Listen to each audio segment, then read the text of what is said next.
back to Nothing to Say, the Fans Podcast, episode 122, which I didn't know about until a minute ago. Sam told me what episode we were on. Sorry about last week, everybody. Life kind of got in the way for me. I had 3 essays that I had to do. I was getting ready for a longer drill with the military. I couldn't devote any time to it. I tried, but it wasn't in the cards last week. So it actually ended up working out well for us. There wasn't a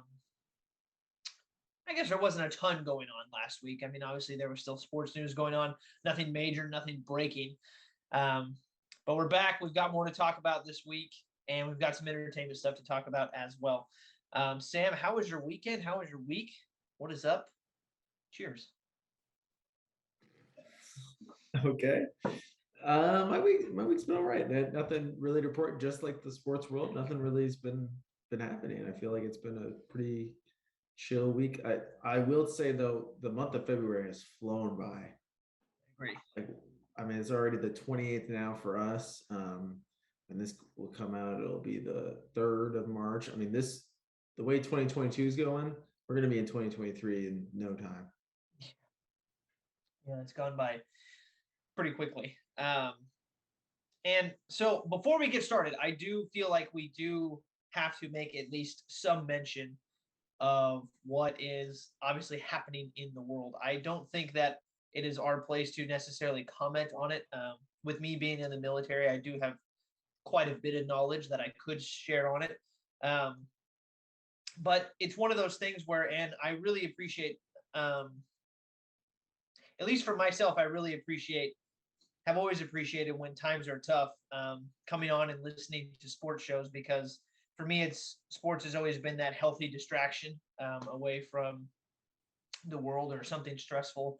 And with any sports show or any movie or something like that, obviously what we're talking about is nowhere near, well, honestly, it's not all that important. And it's certainly not anywhere near comparable in terms of importance to what is happening in the world right now. But if you are looking for a break, and if you are looking for a way to just take your mind off of it, hopefully we can give you a little bit of break from that and make you smile, make you laugh, and just take your mind off that or anything that's bothering you, really. So just wanted to address that before we get started, because I don't feel like we should be ignorant to what is happening right now. So with that being said, I don't feel like there's a brilliant way to transition from that. So we're just going to jump right into our show, episode 122. So we've got a good lineup for you today. We've got an interesting segment that we've had sort of in the burner for a while, that we were saving for the right time, that we're going to start the show off. We have another fun game that we're going to play after that, talk about a little bit of baseball, and then do some entertainment as well. So we'll start with this segment that we've had waiting for a while. And it was sort of an observation that we made 3-4 weeks ago. I actually, ironically, heard it mentioned something similar to it this week on ESPN. And I texted Sam. I was like, dude, this was our idea 3 weeks ago. And I just sort of heard it the other day. When you take a look at the landscape in sports, the NBA, the NFL, tennis, golf, baseball, even, there are a lot of players who over the past couple years and even now have retired or are getting to the ends of their career. And obviously this happens every year, but the people that I'm more specifically talking about in these sports could all be considered like the greatest of all time, or at least in the conversation for the GOATs of their sports. So specifically, if we go down the list, we'll go to the NBA. LeBron James is coming to the twilight of his career. He's probably going to retire within the next 3 to 4 years. And he's, I mean, for a generation, for Sam and I's generation, he's been our Jordan. You go to the NFL, Peyton Manning obviously has been out of the league for a little while, but he was sort of the first one. Then you had Drew Brees, who retired. You had Ben Roethlisberger, who retired. Phillip Rivers may not be a GOAT, but he was a generational quarterback. Tom Brady, the greatest of all time, just retired. You go to baseball, and Mike Trout right now is still young for baseball terms, But in terms of somebody who is, again, getting to the later stages of his career, it is Mike Trout. And people talk about him as being one of the greatest of all times. You go to tennis right now, we are definitely, at least in terms of the men's side, in the best era of men's tennis, with Federer, Nadal, and Djokovic, and then Serena Williams as well. They're all sort of in the twilight of their career. Golf, Tiger Woods has been around for 20 something years. He came back recently, but he's also in the twilight of his career. So, and then even in soccer, you have Messi and Ronaldo, who are also in the twilights of their career. So it's an interesting thing when you think about it. All of these people, all of these athletes would be in the conversation for potentially the greatest of all time in their sports, or at least in the top 10. So we started thinking, like, what is the sports landscape going to look like over the next 5 years with all of these players gone? Because I think it really is interesting. Like, for us, these players who are in, or people our age, these players who have been in our lives, I mean, they've been with us since we were kids, and they're going to be gone here shortly. And I think it's just interesting. Like, I think we've been spoiled with these great athletes. And I don't know if we're ever going to get a generation of athletes kind of like the ones that we have right now. And that's sort of been my opinion on it. I'd love to hear kind of what you think about the whole thing. Yeah, I think the way sports has been able to evolve and the way sort of training to become like this great player in any respective sport has really changed so much to where now I think the quality of play throughout, like, pick a sport. I think the quality of play now is higher than 20 years ago or 35 years ago. And it's not slowing down really. Like, just the average level of play, I think, is going to just keep growing and growing to where you're not going to have guys dominate like a Nadal for tennis or a Serena in tennis, or even LeBron in a team sport was able to really find individual success and really dominate in his own way. I mean, reaching, what did it get to, 9 straight finals?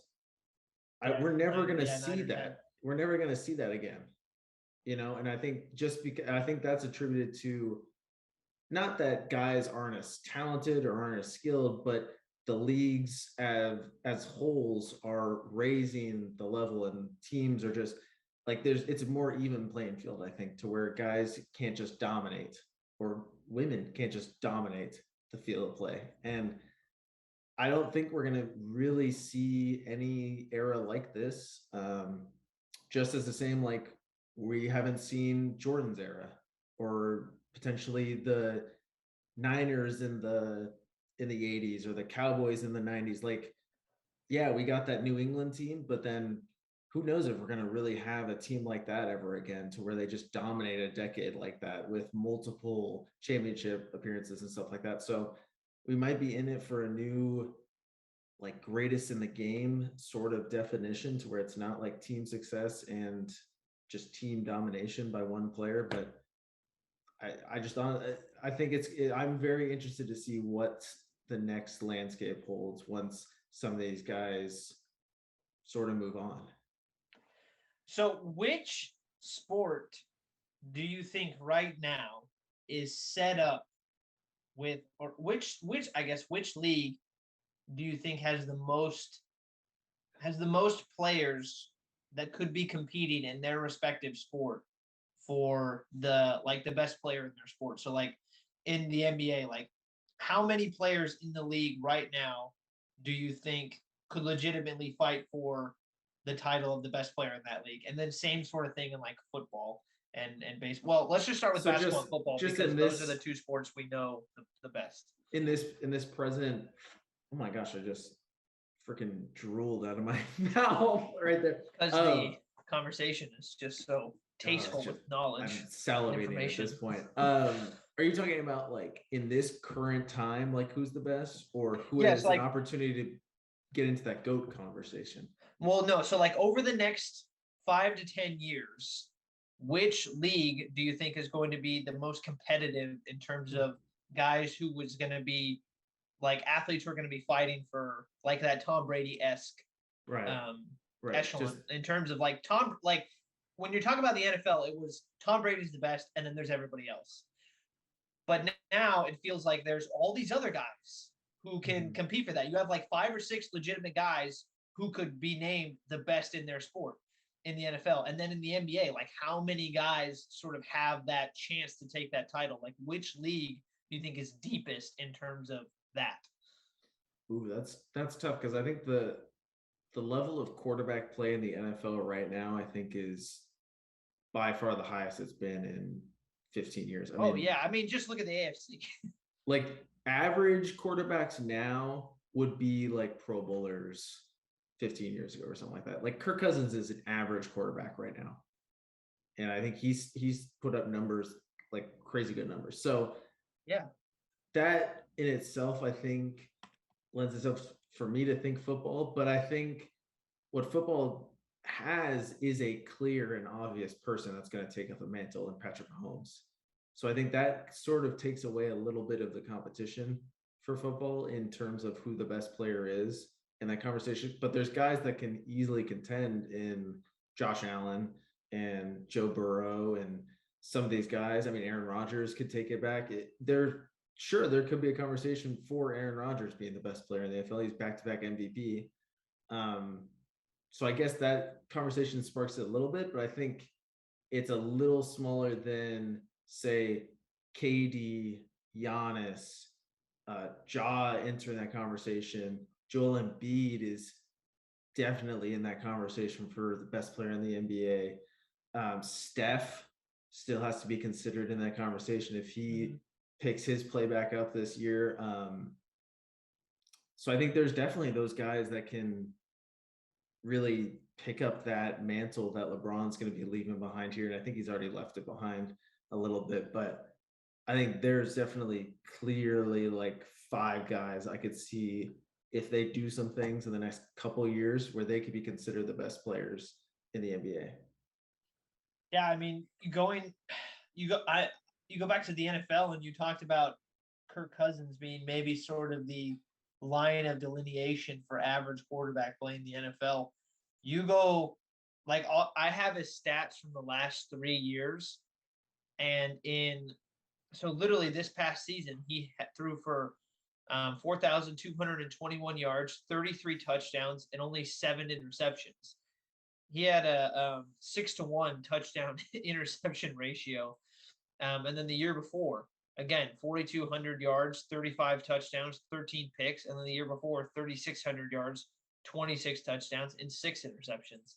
I mean, and he is the bar for like average quarterback play in the NFL, it seems like, for everybody.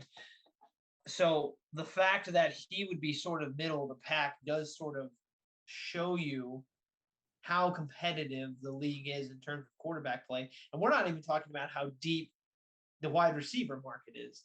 Like Cooper Kupp had probably the best season.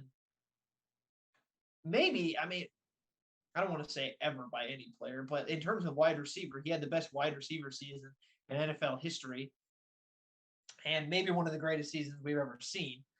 So he could very easily be in that conversation. Aaron Donald could easily be in that conversation. I know there are a lot of people who scream to the mountaintops that Trent Williams is the best player in the NFL, and he's an offensive lineman. So there are so many guys in the NFL. It's crazy right now. I mean, you look at the depth just in the AFC, it's outrageous. And the NBA, I think the NBA is in an interesting spot in the sense that there are a lot of great players in the NBA, but I think one of the things that hurts the NBA is how much of them sit out games throughout the year. I think that does hurt the product a little bit. And the fact that the season itself has kind of lost, I think it's almost like it's exciting. At least to me, it's not nearly as exciting, I guess, as it used to be. It feels devalued. Whereas the NFL, each game feels more valuable. And I know that doesn't really have anything to do with skill per se, but I think because the NFL, the games feel so much more valuable, your stars are going to play more often. So I guess maybe you might have a larger sample size to go off of in that sense. Maybe more opportunities for guys to show that, even though there are more games in the NBA. But again, it doesn't feel like they matter as much. It's hard to say in baseball how deep they are. I know that there are a lot of names um, that wouldn't come to mind for myself in baseball. Well, I think I know Tatis is the name that Fernando Tatis is somebody who gets thrown around. There's another great hitter whose name I cannot think of at the moment. I think it's Juan Soto. That's the other guy that I hear get thrown around a lot as being potentially the next two guys to come up after Mike Trout. yeah, baseball's a tough one because you can't bank on really that consistency year in and year out. I think for guys, as much as you can for say like basketball, where you can really write down KD's numbers and he's probably going to get that every single year. Mm-hmm. You know, no, it's interesting. I think for me at least, I think the face of the league for the NFL is just like it's got to be a quarterback. It's just that's the first thing you go to. I mean, which doesn't discredit other positions because I think like a Derrick Henry and how good he is at running back, or Yeah. Jonathan Taylor at running back, or I mean, you talked about the wide receivers and they had outstanding years this year. In defense, I mean, but I just think it's just like the MVP award kind of is a quarterback award. I think that kind of lends itself to being the face of the league too. So that's just where I jumped when I first thought of that, considering this question. But Yeah, we have to wrap up this conversation because we got more to move on to, but the landscape of all of these professional sports are going to change drastically over the next 4 to 5 years because all of these greats, all of these legends are going to be leaving their respective sport, and it's going to open the door up for all these young athletes, male and female, to take the mantle from that previous generation's GOAT, and maybe even the sports GOAT in the case of all the tennis players, male and female, Tom Brady, LeBron James, Messi and Ronaldo. Like it feels like they're all of them, really. So it's going to be really interesting. We talked about. Can we just finish up here because I know we like to talk about tennis a lot, and I think tennis is in a super interesting spot. With they can go one of two ways, and I think it's pretty simple. Don't really need to say that, but either they are going to capitalize on the position they're in now and suck every living juice out of Nadal and Djokovic's twilights of their career to build stars like Daniil Medvedev, who has the potential to be a huge star, but they need someone to come in and really turn into a generational type player because I don't see one right away right now. And I think the women's game, they need Serena to play as long as possible because she brought the women's game really to the forefront, almost to mainstream, at least in the US, right? And I know we can't super speak to other countries, but for the US, when it's US Open time and Serena Williams is in the US Open, it gets covered on SportsCenter. Like it's the first story that pops up on SportsCenter, and that's huge exposure for that sport. Where does that come from? I know the US has a bunch of like really talented female players, but they need that one to really stand out above the rest to bring in everyone else, really. Well, so let's keep that train of thought going into our next segment. One of the, and I have to admit, I'm stealing this segment from ESPN, but I thought it was a great idea, and I wanted us to talk about it here. This idea of, we got lucky that it sort of blends itself nicely into the conversation that we wanted to have, because they are kind of similar. But with everybody who's leaving, there is this sort of guessing game that we can play. And I think the only ones that you and I could probably do knowledgeably, like really knowledgeably, would be the NFL and the NBA, and then a little bit of golf as well. Yeah. So we can do those three. But the question would be is who's going to be the best player in each of these sports over the next, in 5 years, not over the next, but in 5 years. who is going to be the best player. So we can start in the NBA if you like, since that is the sport that is currently being played. Um, there are a lot of options. I mean, you have players like Trae Young, you have John Morant, Giannis is still really young. When you think about how long LeBron James has played and how just his level of play has been so high for so long, there's no reason why Giannis couldn't do that. Maybe even a player like LaMelo Ball. You never know. I mean, who knows?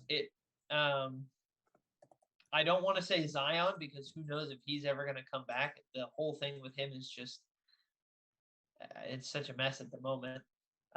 It's there. The opportunity is there for him. So I mean, who comes to mind right now? What is kind of your thing? Luka, I think would probably actually be the one that people would go to right now. Jason Tatum. Yeah. I think there's two for me, and it's two different cuts, two different sides of thinking for me. Like, one is Giannis cements himself as the best player in the NBA, and he just continues that into his age 32 year, which isn't super old. And he's in great physical condition. I mean, knock on wood, he's hopefully not going to have any major injuries. And I think he continues that stellar play for 5 more years. Or you think of the start that John Morant has had in his 2 seasons to where he can grow. I mean, he's legit in top 5 in the MVP conversation right now. Oh, yeah. In his age 22 season. If he can continue to grow and really take the league by storm and let guys like Embiid and Giannis just age out a little bit from that conversation, I could see him taking up that reins because he for sure has the talent and the mentality to do so. It's just a matter of if he gets that team accolades and if he stays healthy with that frame and his game, really. He kind of reminds me of, at least aspects of his game kind of remind me of what Derrick Rose was when he was really young. Just the creative finishing, the aggressive nature. He kind of plays with a chip on his shoulder a little bit. He's so explosive. He kind of reminds me of a young for sure, Rose. for sure. I think that was the big comparison coming out. It was either him or almost like a Russell Westbrook in a way, just a way lighter frame than I think than Russ was coming out. Russ and was like a mini tank, not like overweight, but that dude was a machine. Yeah, and with that, and because of his lighter frame, I think he does a really good job of avoiding a lot of contact. Yeah.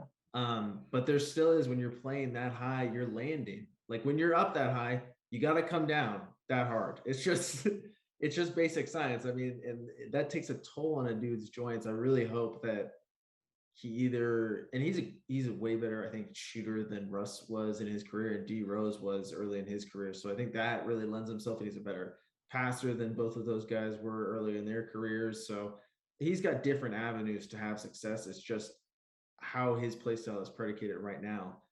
Hopefully won't lead to a lot of injuries in his career. So I'm on a website right now called Hoops Hype. I just found a list of it's there. Yeah. Shout out to Hoops Hype. They compiled a list of the best under 25 players in the league right now. So I'll read you the top 10, starting from 10, going all the way up to 1. So 10, they have DeAndre Ayton, Phoenix. He's 23 years old. The next one they have is Jarrett Allen, 23 years old. I didn't know he was 23 years old. That surprised me. Bam Adebayo at 8. He's 24. I thought he was older than that. At 7, they have Shai Gilgeous-Alexander, Oklahoma City. He's 23. Number 6, they have LaMelo Ball, who's only 20, which is outrageous. So it makes me feel old. I know, right? It's only 20.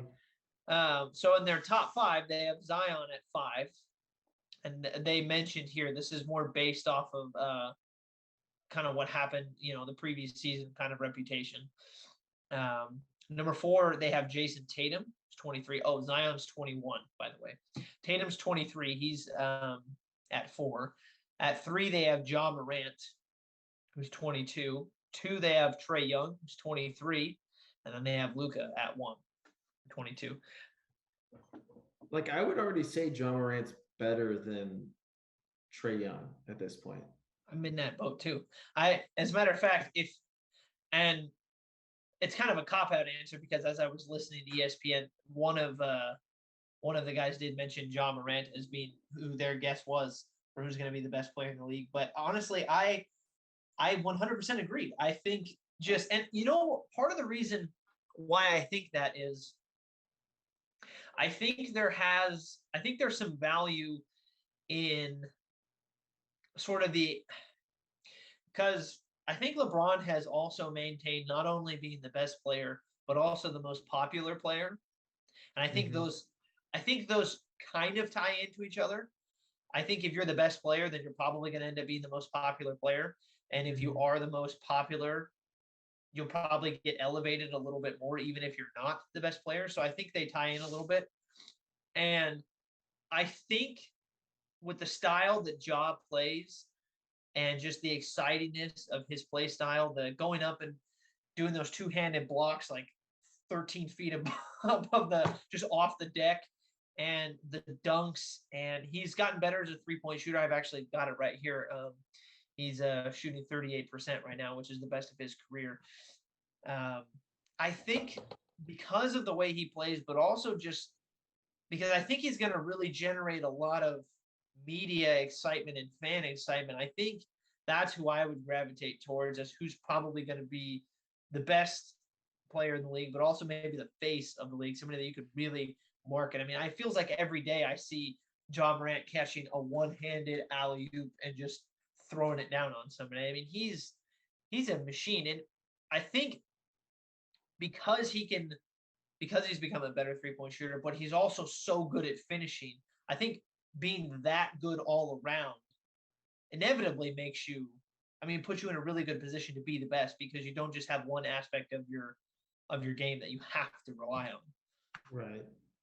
But going off of that, I also think that strengthens Giannis's claim to having that potential to be there. Because let's be honest, I mean, even if you believe LeBron was the best player, I think most people would have said he was the best player in the planet a couple years after that was probably true, just purely off of respect and reputation and what he was able to do with team success. Maybe even that last Laker run. I mean, the time they won the championship in LA, he might not have been the best player skill wise, stats wise in the planet, but he's LeBron James and he's having success, and that just lends itself to people saying, yeah, he's still the best. He's still the best. I can't, it almost makes it so I can't choose anyone over him because of what I've seen. So I think if we get 5 more years of what Giannis has been doing last year and now continuing this year, I think it's just going to be hard for people to sit there and be like, yeah, Ja's been great.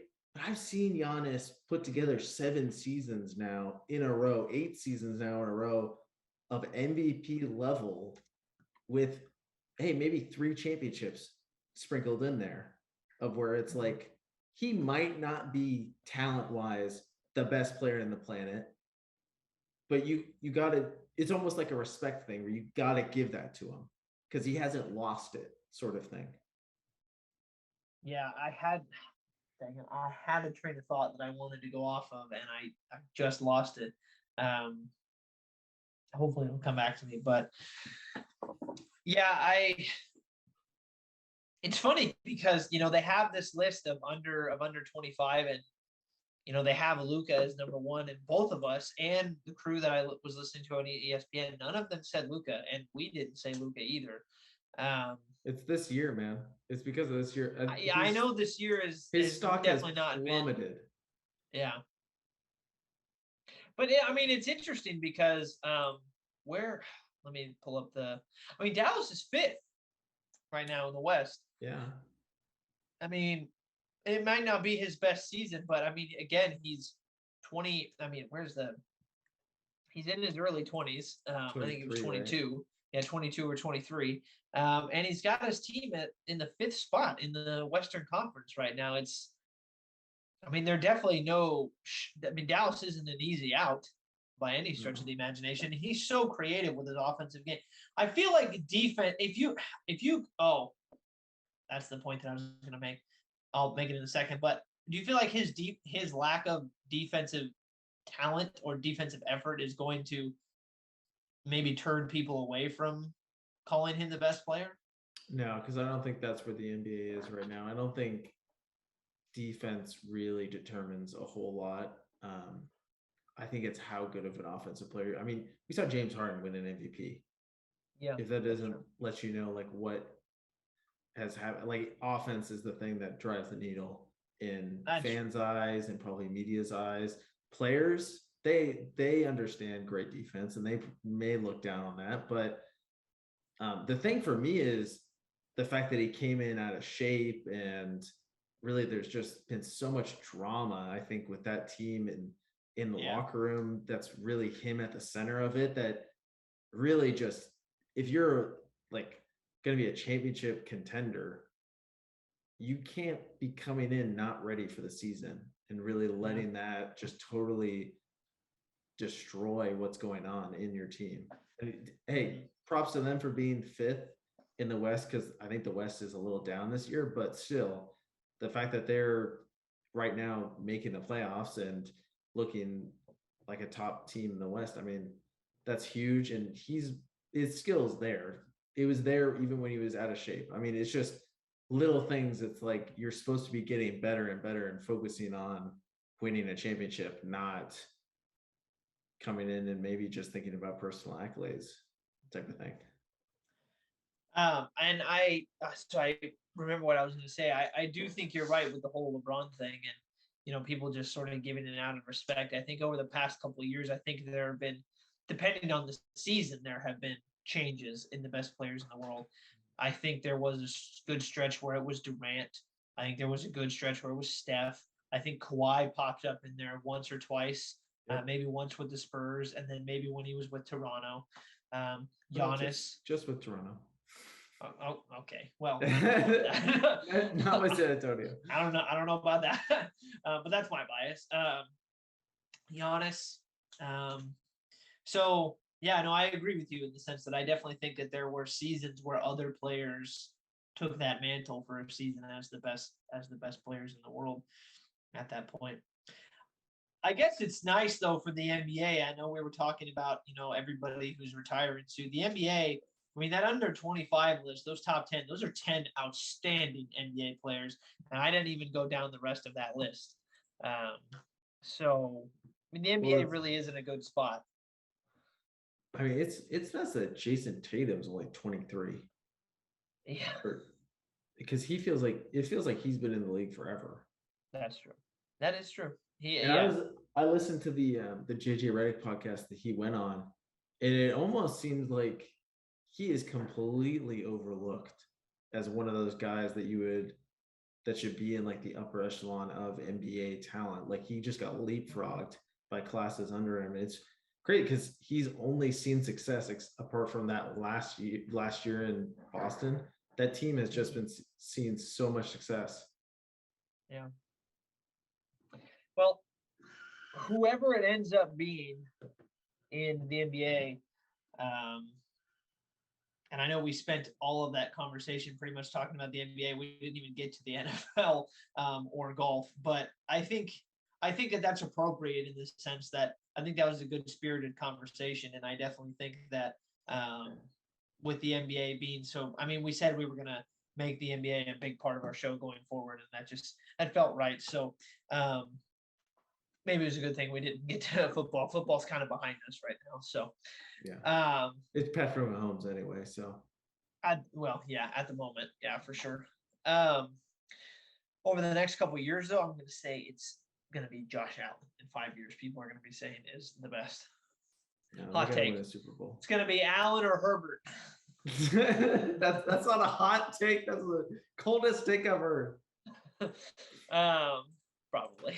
But all right, so let's shift focus a little bit to a different sport. We've talked a lot about the NBA. Let's talk a little bit about baseball. Now, granted, I'm coming into this as somebody who doesn't watch a whole lot of baseball. However, I have been kind of keeping my ear to the ground with what's going on with the lockout because it is important that we know what's going on. I know baseball is something that you pay attention to a little bit more than me. Um, I mean, as of right now, for those of you that don't know, I mean, they're getting close to a deadline that they set for themselves to be done with all of these negotiations. And from what I've heard, they're nowhere near even any sort of resolution between the owners and the players. Mm-hmm. And there's a very real possibility that games are going to be missed this year. So it's tonight, right? So we're filming this Monday, isn't it? Tonight is the deadline. It very well may be. I knew it was this week, but I wasn't 100% sure which day it was. They have to get it done before March. Okay, well then yes, that would be today. that would be the 28th. that would be today. So as a fan of baseball, which I know you are, and I told you I was going to pay attention for this show with this upcoming season a little bit more to baseball, so we could have some baseball conversations on this show. Mm-hmm. What are your feelings about the idea that baseball is most likely going to miss games this season? Do you think that what they're talking about and what they're discussing is worth missing games?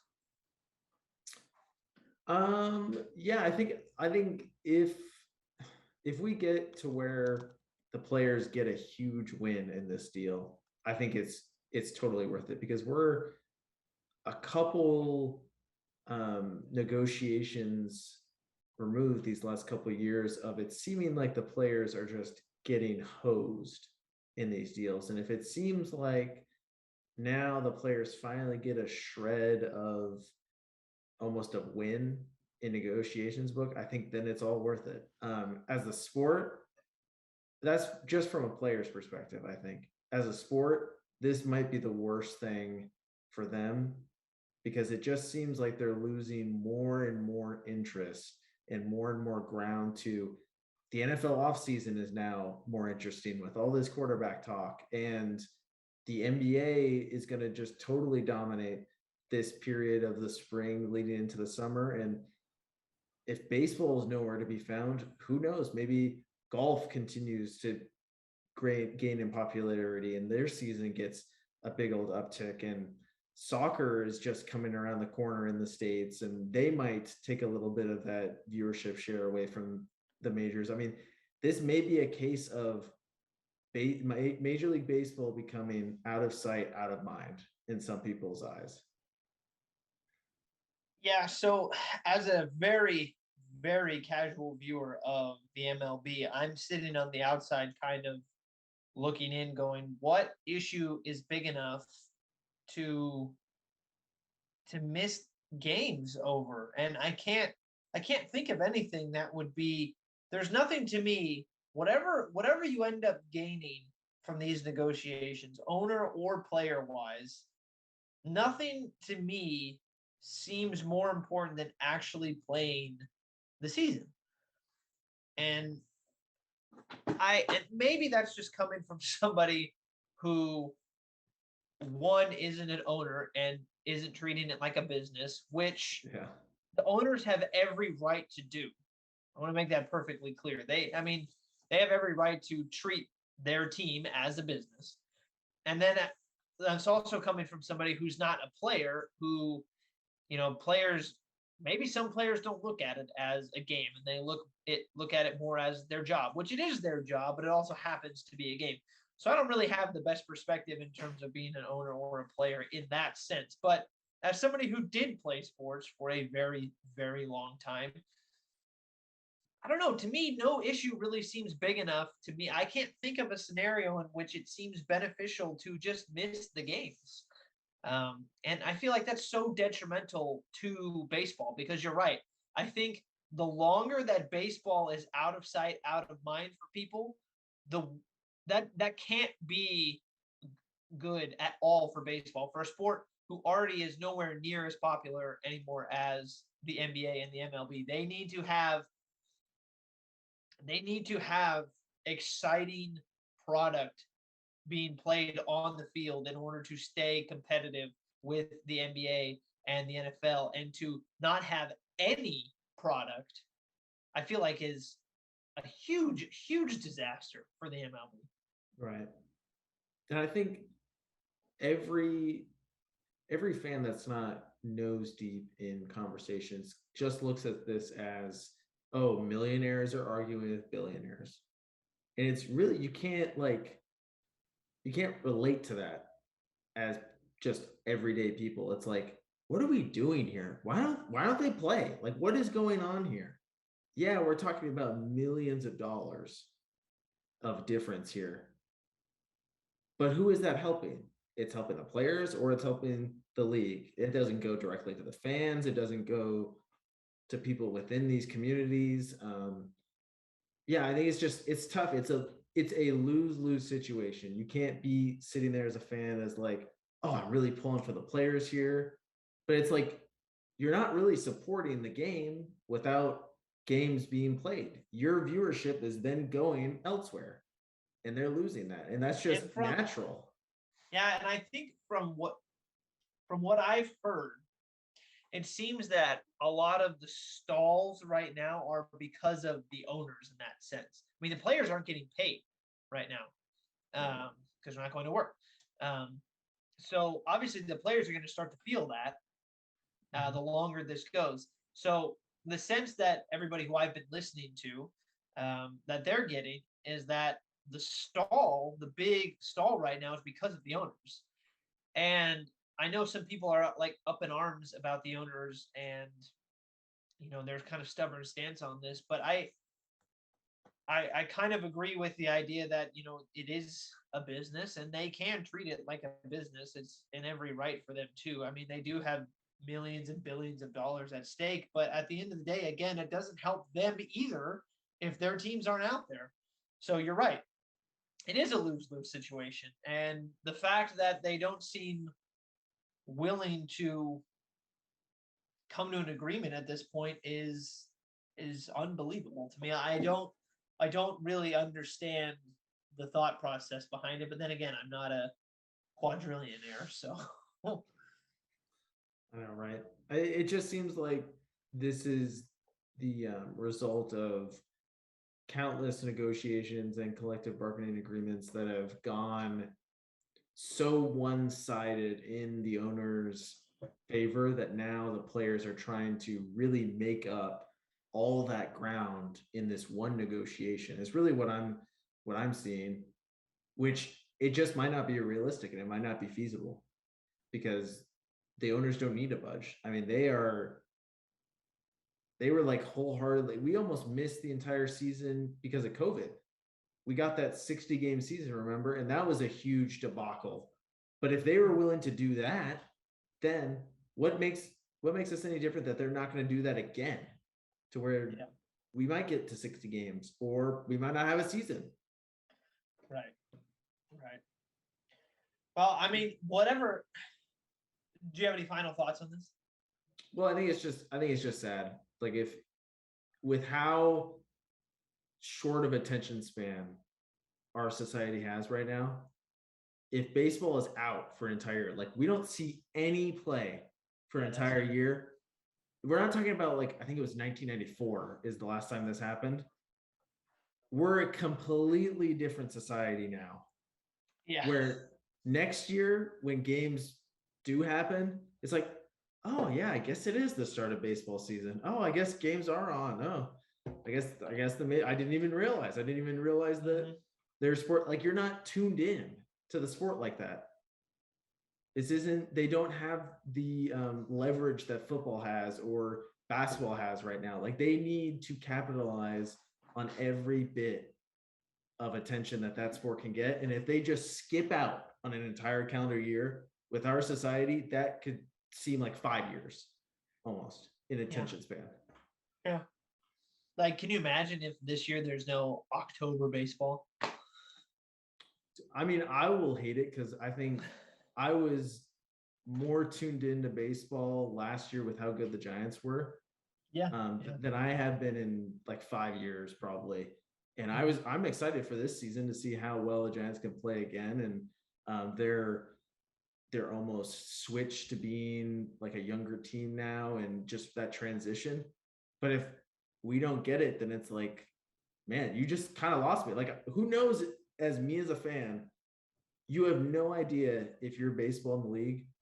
You can't guarantee that I'm going to start watching once you make games.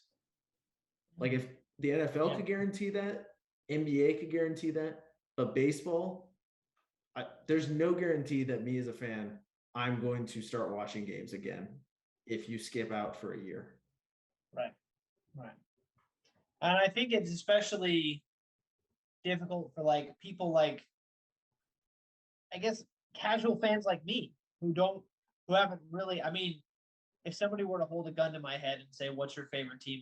I just would pick the Giants because I know I've known quite a few players on that team. Like, at least in terms of names, I've watched more of their games than any other team. So, and that was the team that I was gonna decide to this upcoming season watch and follow because I don't know. That's just I know Bree used to like the Giants and you like the Giants. Ben likes the Giants. And it's like, okay, so I'll watch the Giants.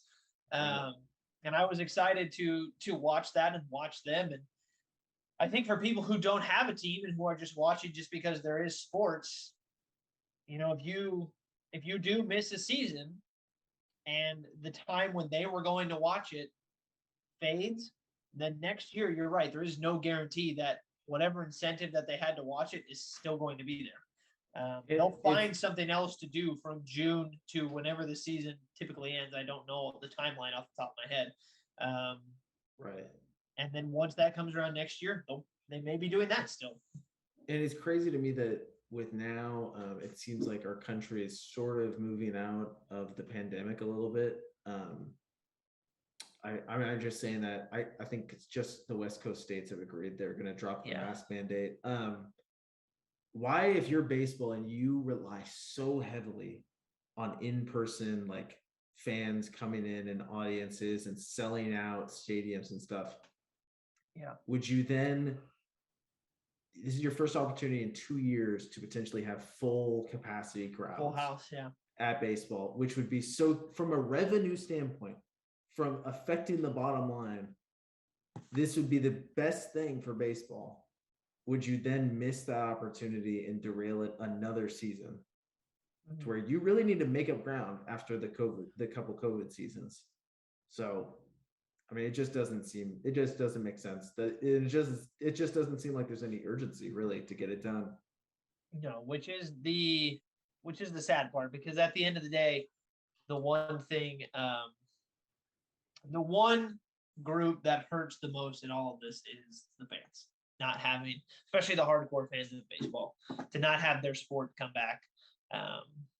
I can't imagine. I like as a football fan, and I would say that basketball was my favorite sport to play, but football is my favorite sport to watch because the Raiders are my favorite team.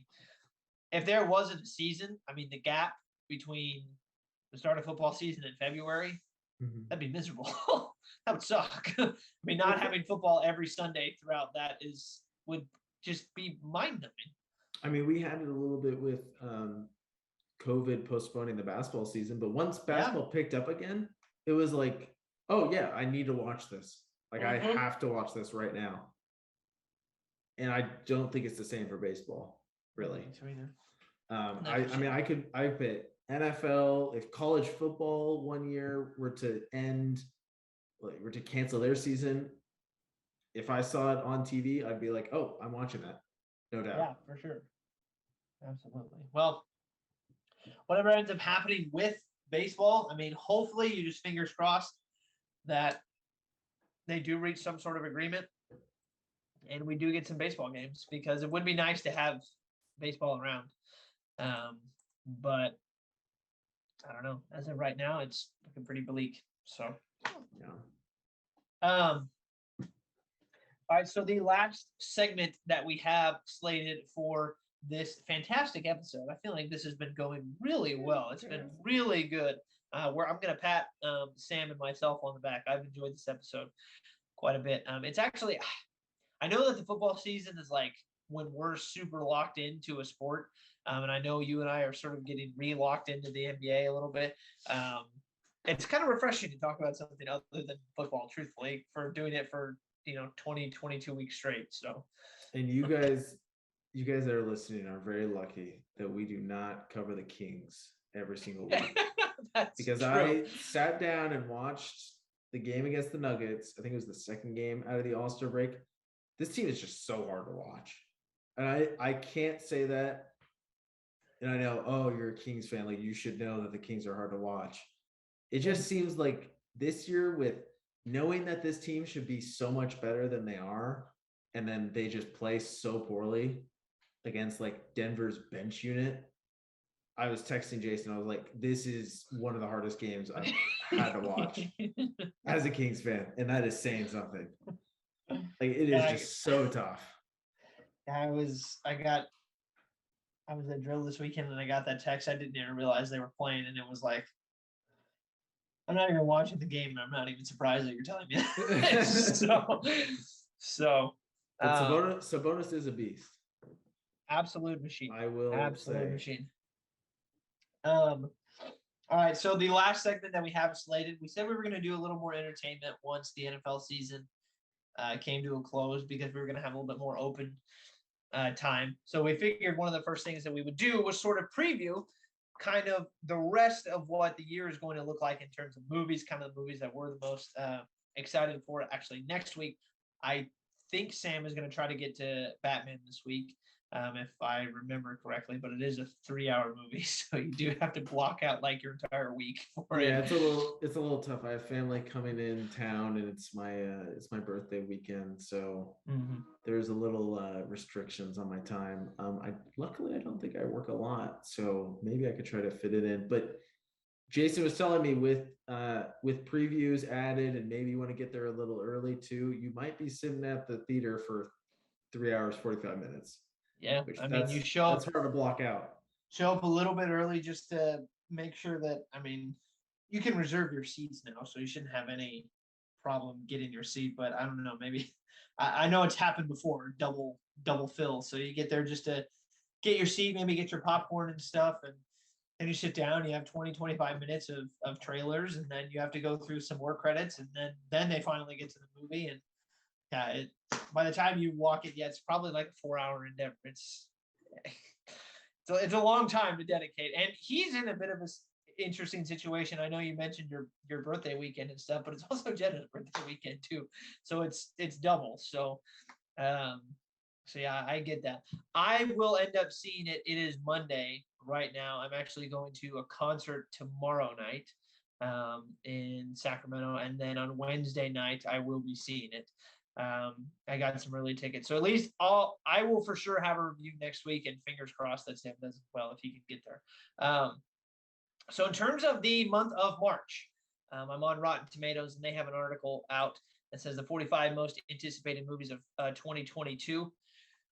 And so if we're just talking about the month of March, the big ones that they have coming out are first the Batman movie.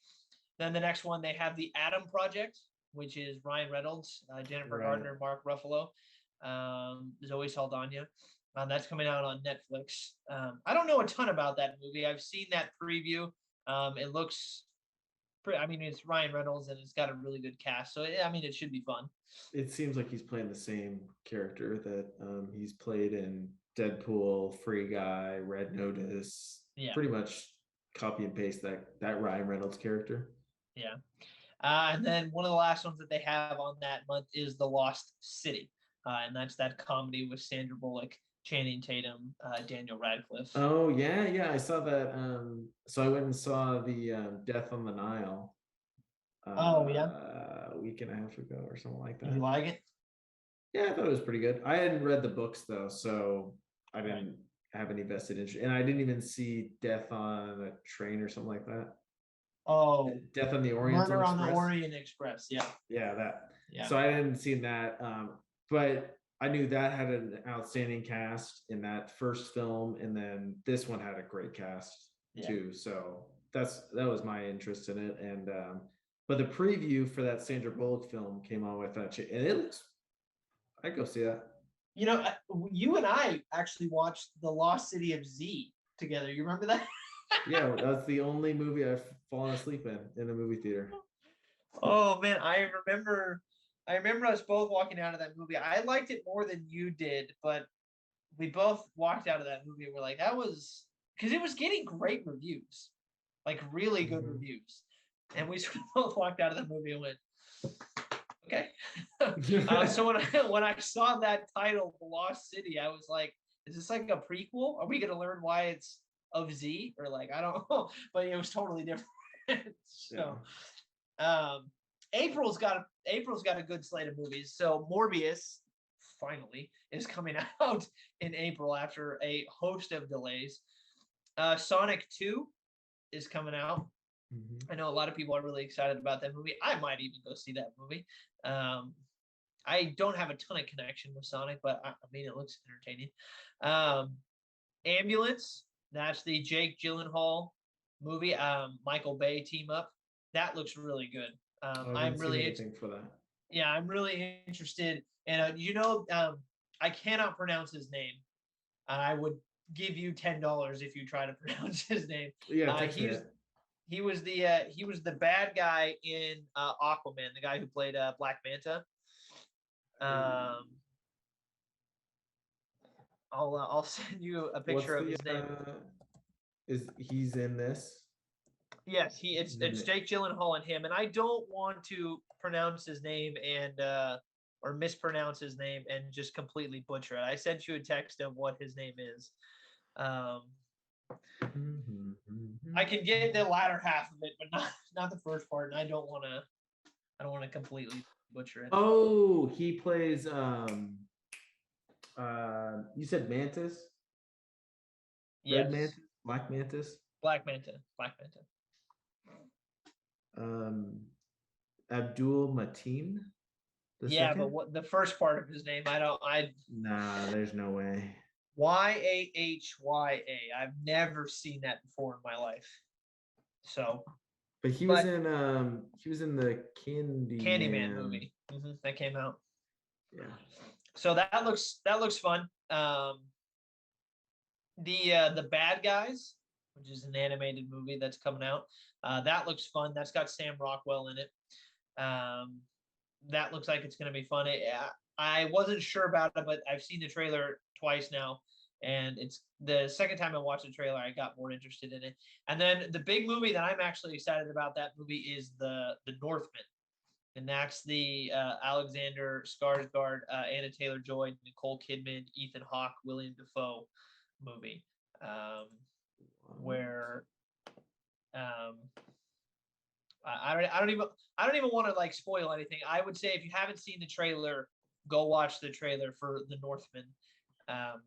That is my big movie that I want to see in April.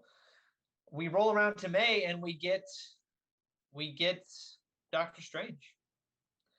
Doctor Strange comes out in May, so that's going to be a big one. If you're interested in more animated movies, DC League of Super Pets comes out in May as well. So there's another superhero movie for you. The Bob's Burger movie. Brie, was this a show? Yeah. So Brie, You've never heard of Bob's Burgers? No, so I have, but I have like no connection to it. And I don't know if it was like an actual like kind of show. So it's an adult comedy. It's like The Simpsons and like not like Archer, but like kind of like Family Guy, and I think most closest to The Simpsons, I'd say. It's catered towards like adult to teen, and it was very popular though. Yeah, Brie, when she saw that trailer, she got excited for it. And then the last one coming out is Top Gun Maverick. That's a finally too. It seems like we're getting so many movies that we saw during the pandemic, like trailers and sneak peeks during the pandemic, and now we're finally getting to see them come to fruition. It's just Finally, Top Gun. I think I Right. just saw a trailer, and it was just like another teaser trailer again. Well, another finally one for me is what's coming out in June. After that, on June 10th, and that's Jurassic World Dominion, Mhm. the final movie in that series. We're also getting Lightyear that month as Mm, well, that's gonna which be looks like good. it's going to be amazing. Chris So Evans, June's baby. got You two. can't not like Chris Evans films. I know. So that's going to be a lot of fun. July, we've got Minions: The Rise of Gru. If you like Despicable Me, I love Despicable Me, so I might end up seeing that. Thor: Love and Thunder comes out in July. Which movie are you more excited to see, Doctor Strange or Thor: Love and Thunder? I know you love Ragnarok. Yeah, I think I want to see Thor more. Interesting. Because it's with the Guardians, right?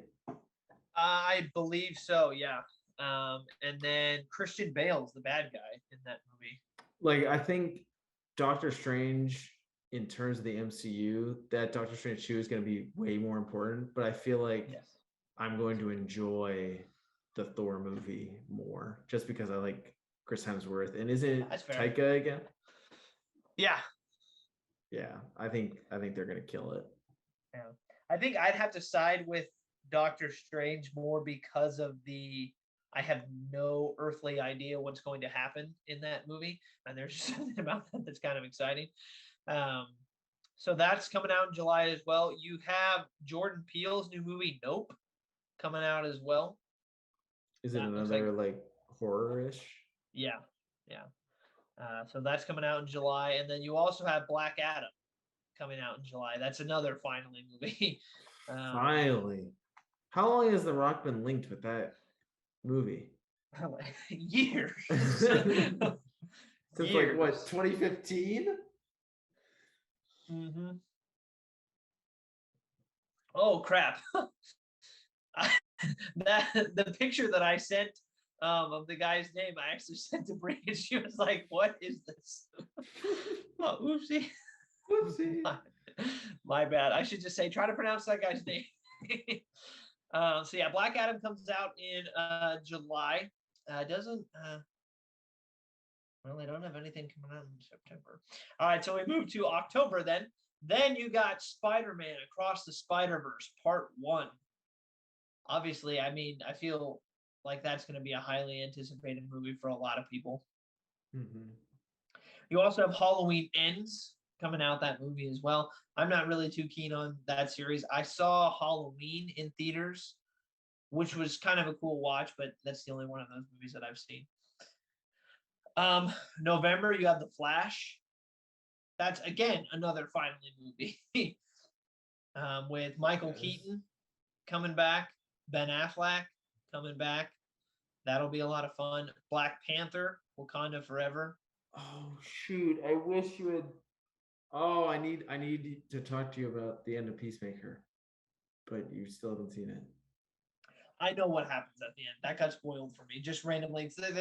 There were leaks that popped up without the hey, by the way, there's spoilers for Peacemaker, Oh, and I I'm just sorry. stumbled across it. So I yeah, didn't I didn't see it when I didn't see a spoiler for it when I first watched it, so I was like, the fudge? yeah, no. So I like when stuff like that comes out, I purposely avoid any outlet that would spoil that show for me. And I just randomly came across it with there was no context for what it was, and there it was, and I was like, oh, okay, cool. So there's Aquaman, the Flash, and Superman, and yeah, okay, cool. Spoilers for anybody who hasn't seen Yeah. it. Well, I think we're a couple weeks removed from the Yeah, finale, I think. yeah. But I thought that was so cool to see Jason Momoa and Ezra Miller back as Wasn't both their guys. Superman like blacked out? Yeah, so they Couldn't had see his face. Wonder Woman and Superman in the shot, and you could only see the back of both of them, and they never panned to their faces. Yeah, probably wasn't them. Because I don't know how you would get Gal Gadot to be on a Peacemaker, and they don't even have a Superman right now. Yeah, which is so stupid. Even though I wish Henry Cavill was still He's the best Superman ever. And then in December, you have Aquaman and the Lost Kingdom and Avatar 2 is slated for December 6th. That's the ultimate. What's a bigger finally, Black Adam or Avatar 2? I have no idea. Or Top Gun 2. I'd have to say Avatar because Avatar came out like 10 years ago. Yeah. And I know that they've been setting up like 4 other movies, and it was a massive undertaking to set all of that up, and they're probably almost done with the last one. But good Lord, like it's people. I know people haven't forgotten about it, but it's like, oh, you know what? Watching Avatar 2 is like, when it's finally back on, it's gonna be like when baseball finally comes back. I was just thinking that. Bro, if they came out with Avatar 2 2 years after the first one, they would be on like the Marvel track of where they're just breaking their own record. Yeah. You know, it's like, I mean, everyone saw the first one because it was the biggest box office ever for a long time. So they got plenty of fans. It's just, are people going to remember the story? So they have another list of movies with like unscheduled dates. A couple big ones would be, if you liked the first Hocus Pocus, there's a new Hocus Pocus coming out.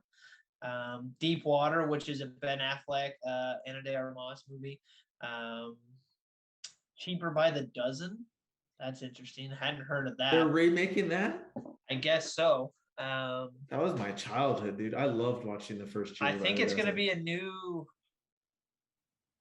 Gabrielle Union and Zach Braff as who they're saying it's starring. So Gabrielle who knows? Union? Oh, okay.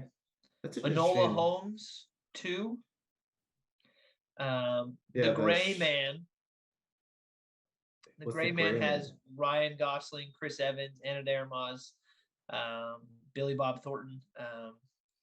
Says it's based on a 2009 novel of the same name. This action thriller stars Ryan Gosling as a CIA mercenary who's forced on the run when he discovers some unsavory things about his agency and a rival agent played by Chris Evans. It's directed by Joe and Anthony Russo. So there you go. Those are your Infinity War and Endgame directors. Knives Out 2 is coming out. Oh yeah, that'll be fun. Isn't it? It's like a different case, right? It like doesn't build off of and a different cast. Yeah.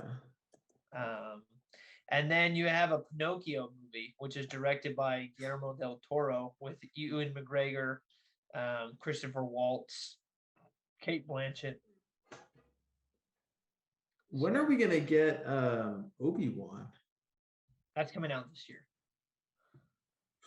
That's a freaking finally for me. Well, finally for me in the sense that he's my favorite character, but I don't know. That one, when it got announced, it was still way early in development. Yeah, they announced it before they. I think even started yeah. But they probably filmed the trailer, and then that was it. Ewan McGregor is like one of my favorite actors like ever, and that's because I loved Obi-Wan Kenobi. And if you've seen Dr. Sleep, he was awesome in Dr. Sleep. So having him come back, that's going to be so fun. Yeah, I feel like he hasn't been in anything lately. I mean, he was in that Birds of Prey movie, right? But and he was a bad guy. He was great, and it was like, there he is. There's you. And it's funny because we say that, and then he's got his own TV show coming out, and then he's going to be in that Pinocchio movie too. So he's in an ad that's running right now. I can't remember what it's called. Yeah.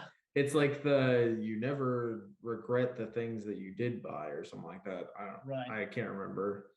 But he pops up and I'm like, oh my God, it's Ewan. I love you. Be in more stuff. Please. Be in more stuff, yeah.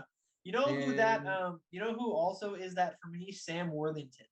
I know he's been tied down with all the Avatar stuff, but Sam Worthington is one of those guys for me too. Yeah.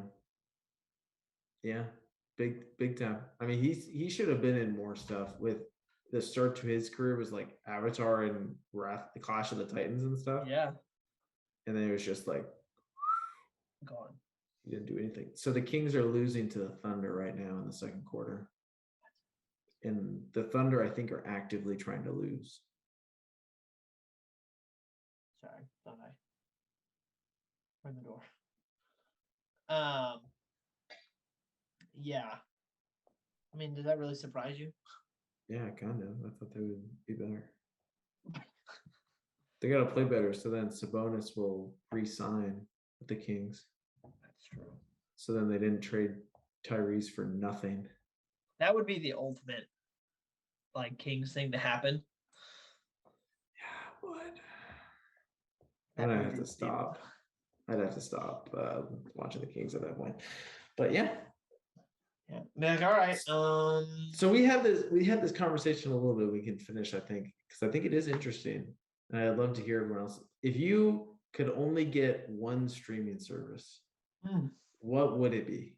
What is the best bang for your buck in terms of, if there's any Peacock fans, Paramount Plus, Peacock ain't that bad. I think it's just underdeveloped. Or if you're a Netflix stan through and through, HBO, Disney, I don't think there's Amazon Prime movie and everything. And I find myself using HBO and Netflix the most. Mm-hmm. So I'd probably have to side with those. And then I think next on that would either be Amazon or Disney. Oh. Disney's got a lot. I mean, to have the whole Marvel lineup is, plus all of the Disney animated movies, that's Star Wars. Enough for a lot of people. Yeah, and Star Wars. Yeah. And they got National Discovery, like the National Discovery stuff. Have you seen the Gordon Ramsay show on there? Mm-mm. And it's like Gordon Ramsay, like Uncharted or something like that. He goes to all different corners of the world, and he meets with a super like well-renowned chef in that country. Mm-hmm. And then what he does is they tell him, yeah, go, you have a week to learn this country and this region's style of eating, and then come back and they do a cook-off. That's cool. So he will go around and, in the area, how they get their local fish. He'll go out with local fishermen and like spearfish in the water to get the fish. And then if there are fruit that can only be found at like 10,000 plus elevation, he'll go on a mountain climb to go up and go get those ingredients and live that culture for a week, and then come back and do a cook-off for all the people that helped him over the past couple of weeks, and they decide who cooked the best meal. It's awesome. And it's not Gordon Ramsay being the typical like him on TV. It's like actually being himself and like his non-TV personality. Yeah. It's just so cool. Yeah, it is so cool. He's like super, I don't know, pleasant and like almost like approachable, I think, when he's not playing that like just yelling character that he has, where he's just super knowledgeable about everything. Yeah, I recommend that show highly. That is really, really cool. And it's really eye-opening with other places in the world, how they get their food. It's super, super cool. Yeah. No, I think Disney, I think every service has something to offer. Yeah. Really. And that's why a bunch of us, I don't know about you, but I have five plus subscriptions. Yeah, we've I think we have HBO, Netflix, Amazon, Disney, and we get Peacock free with our internet provider. Right. Which was a nice perk. I didn't even know that when we got it. And then it was like, oh, cool. Oh, hey, Friends. Yeah. The Office. Oh, cool. Yeah. I think. No, not The Office. Parks and Rec. Let's not say that The Office is better than Parks and Rec, or Friends, for that matter. We should do a sitcom like tier list. I think I would love to. So we can, and I'd be all for it. I'd have to leave out ones that I haven't seen. Same for you. I mean, I haven't seen How I Met Your Mother, which is one that I would like to get to, but I just never got around to watch. I've never got around to watching it. You got a week. I got a week. You It gotta took watch me a month to get through The Witcher. Right? it. And that was just one season. That was just one season, which you and I never really talked about. Did you like the first or second season more? Ooh. Spoilers if you have not seen it, by the way. It's been out for 2 months now. I know, but still. I've watched the first season, I think 3 times all the way through, and I've only watched the second one once. I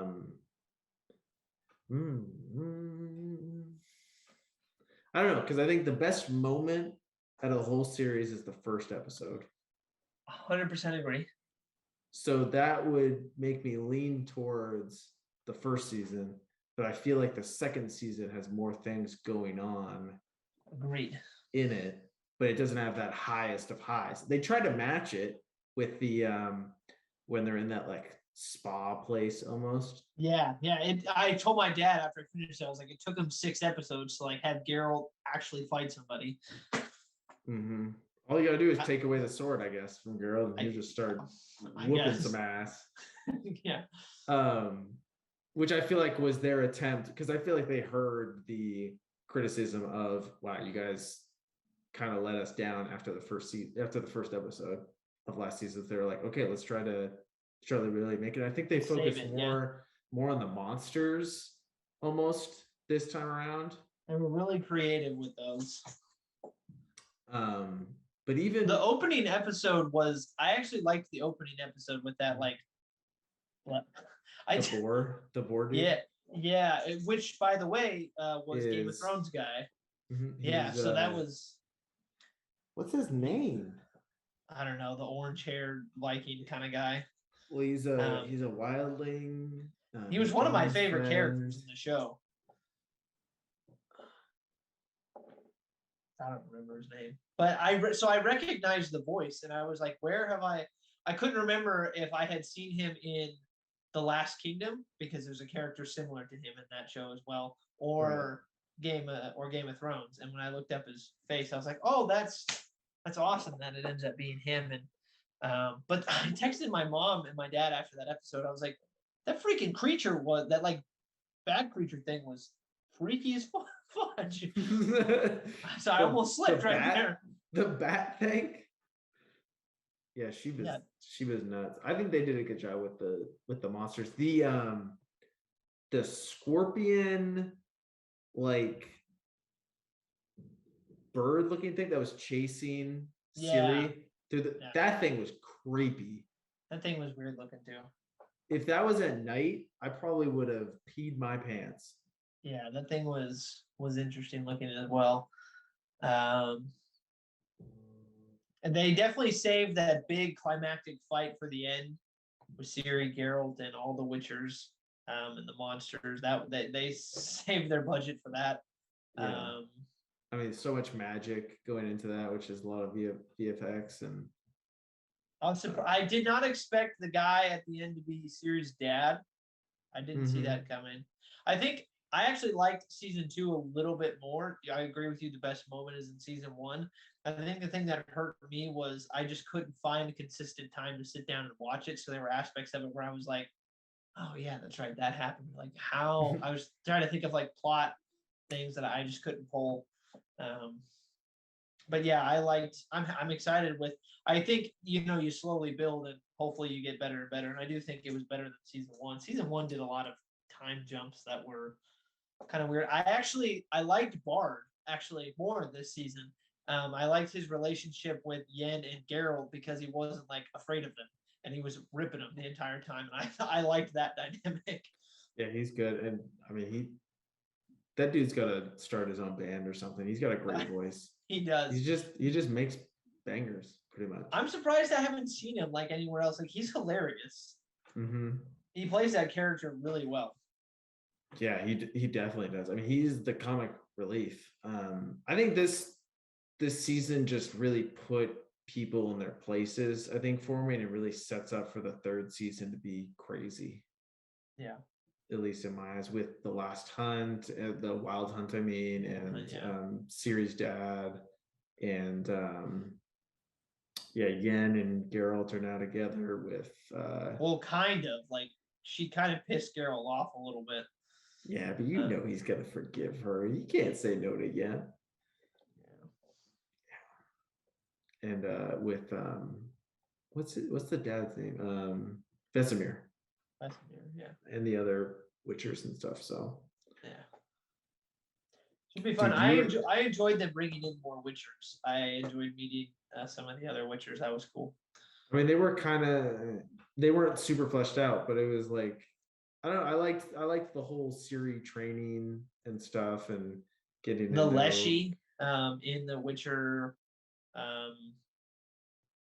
building, the guy who got infected. That was interesting. So it was a cool season. You're right. They definitely did spend more time with the monsters on that show, which I mean that's what the Witcher's about. So Yeah, I mean he's a monster hunter. Yeah. Kind of. He's a parent, he's a sorcerer, he's a monster hunter. He's crazy. He's trying to be a parent. Yeah, he's a better parent than Yen right now. She said, come with me so I can sacrifice you to a crazy ass last mother or whatever. Yeah, that was weird. Tormund, that's his name. Tormund Giantsbane. Yes. I couldn't let that go. Well, now we got the answer. Oh, finally. So, all right. Well, I really enjoyed episode 122. I hope you all did as well. That was a lot of good stuff that we had there in the sports world and then the entertainment business as well. We'll keep that going moving forward. We hope you all have a wonderful week. Obviously, we film the episodes on Wednesday and they come out Thursday or Friday, depending on how quickly we can push it out. But those are normally our release dates. So it'll either be out on Thursday or Friday. We hope you all, again, have a fantastic week. And if you are an NBA fan, steer clear of the Kings games. Find better ways to spend your time. If you have NBA League Pass, don't click on the Kings game. It's not worth it. Skip the game. I think it'd be better. It'd probably be more fun watching the baseball negotiations than watching the Kings. I don't know about that, man. Well, maybe not. Well, we'll see. So anyway, we will see you all for episode 123. Have a great week. And yeah, bye. Bye.